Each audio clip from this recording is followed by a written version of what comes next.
In this video, I'm going to take you through the process of tagging, which is how we identify each customer's clothing by adding one of these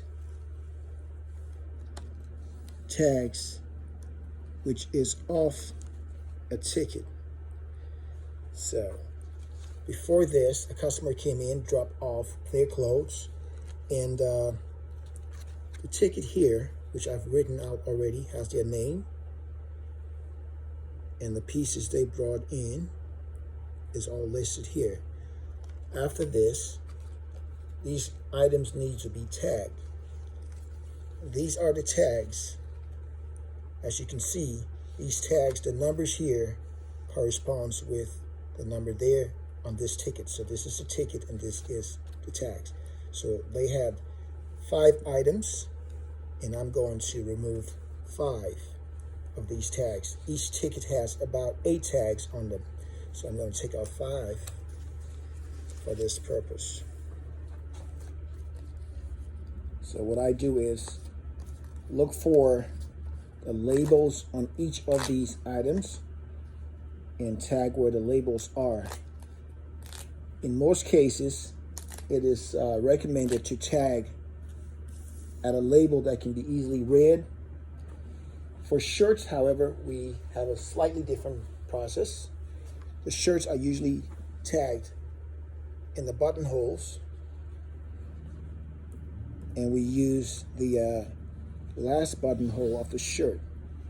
In this case, I'm going to take one of these tags, slide them through the buttonhole, number facing outward, and I'm going to take the stapler. I hold the stapler from the back part so it gives me a good compression when I press it. And I want to staple not on the garment, but right on the ticket. And note I'm stapling it in this direction. And I'm going to do the same for the pants. I'm making sure that the staple did go through properly. And this item is tagged.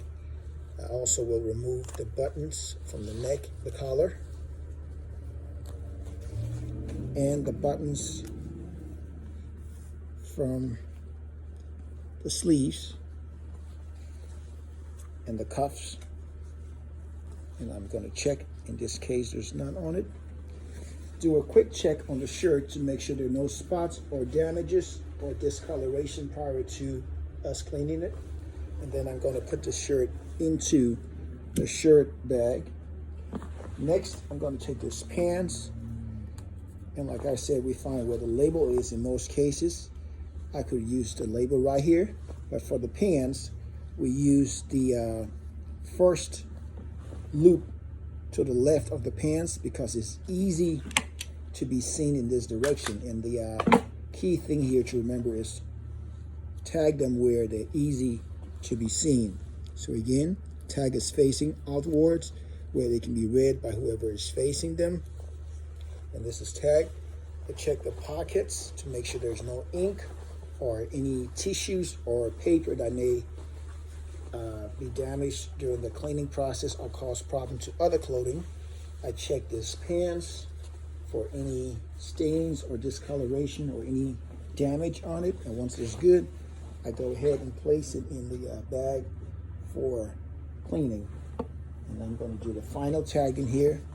And I'm going to go a little slower on this one so we can clearly see. So I take that tag again. This time I'm going to come a little closer. So I take this tag. This is the left side of my pants. I go from in that way, slide it in towards myself. I'm going to make sure that is facing this way. And then I staple in this direction. Take note that the stapler pin goes in this direction. A common mistake is to staple this way because it seems easy. But then the chances of the staple pin sliding off is very easy. So we recommend that it is stapled in this way. Right there, see the camera can see this. There you go, in that direction. Okay, and it's okay to put 2 pins on it. I usually do 1, but you can do double. And of course, make sure that the staple is connected so that the tags does not fall off, because like I said earlier, this is how we identify each item once they are done cleaning. And I'm going to do the same for each item that were brought in by dispatch, and typically that is the process for tagging. Hope this video has been helpful. Thank you.